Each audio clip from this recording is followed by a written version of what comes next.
Hello and welcome to Work in the Verse. This is Thor, and guess what?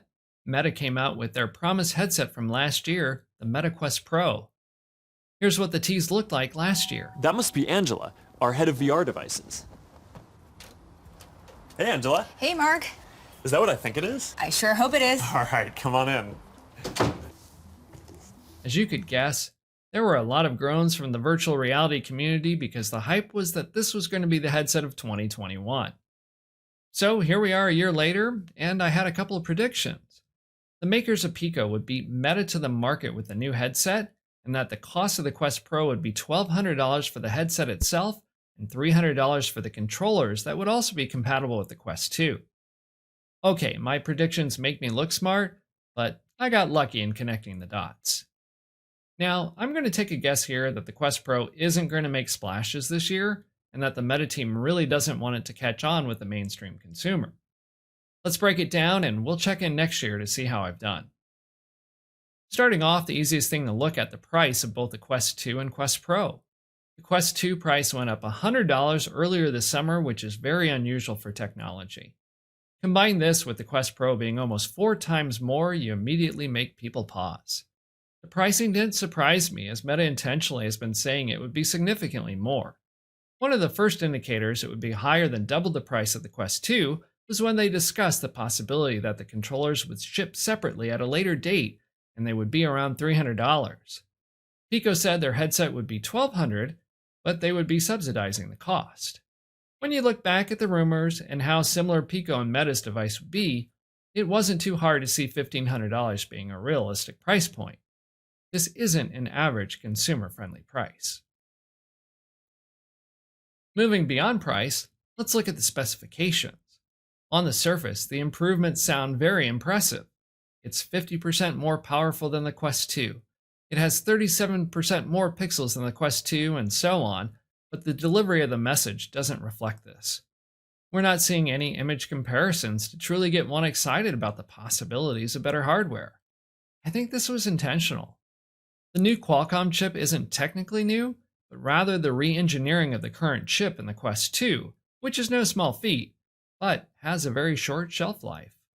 Nothing else will be built on this chip, as a newer and likely more powerful and sophisticated chip is coming to market in November. You would think there would be a limited production run because it's already running out of oxygen. This feels like a Microsoft move, where the timing of a new product just doesn't quite match with the latest advances.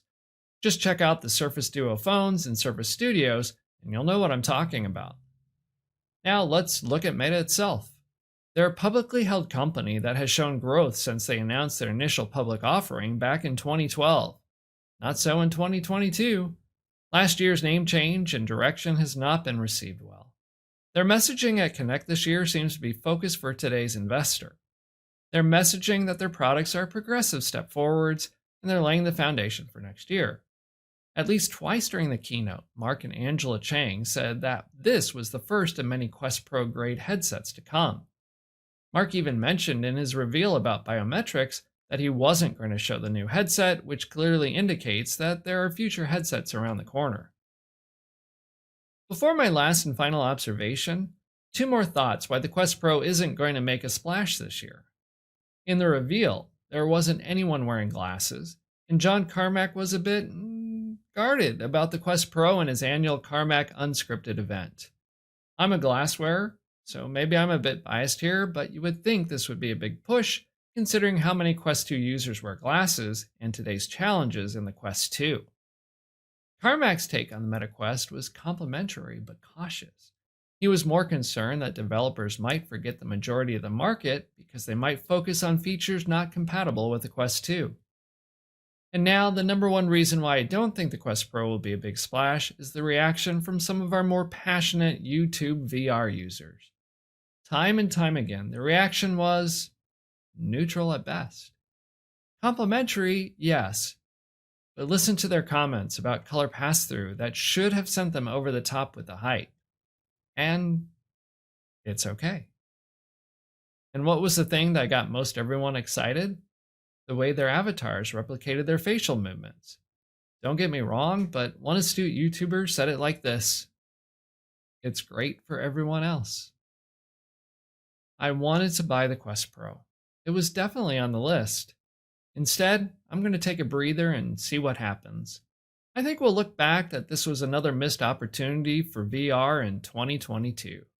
Speaking of missed opportunities, why not check out our video, Promises Promises? Was 2022 a VR miss? And if you haven't done so, subscribe to Work in the Verse and like this video. Until next time, take care.